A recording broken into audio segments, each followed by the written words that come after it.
శ్రీ నిమ్మలదిన్న సుధాకర్ గారు, అలాగే మాదిగ ఐక్యత కోసం కలిసి ఉండాలి కానీ వర్గీకరణ జరగాలని కోరుకునే కళాకారుడు కవి మాస్టర్జీ గారు.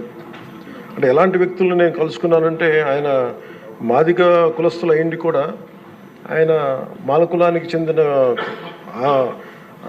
ఆంధ్రాకి చెందిన మాలకులానికి చెందిన వ్యక్తిని పెళ్లి చేసుకొని మాదిగ ఐక్యత ఉండాలి కానీ వర్గీకరణ జరగాలని ఇలాంటి ఎన్నో ఆర్గ్యుమెంట్స్, ఎన్నో రకాల అభిప్రాయాలు ఉన్నాయి. వీటన్నిటి మధ్యలో మేము ఒక బలంగా దీన్ని తీసుకున్నాం అధ్యక్ష. ప్రత్యేకించి రిజర్వేషన్స్ కానీ చాలా డిస్కషన్స్ ఉండేది ఆ టైంలో.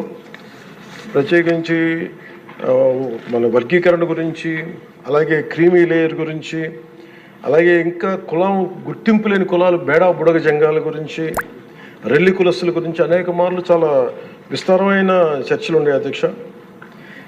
కానీ ప్రత్యేకించి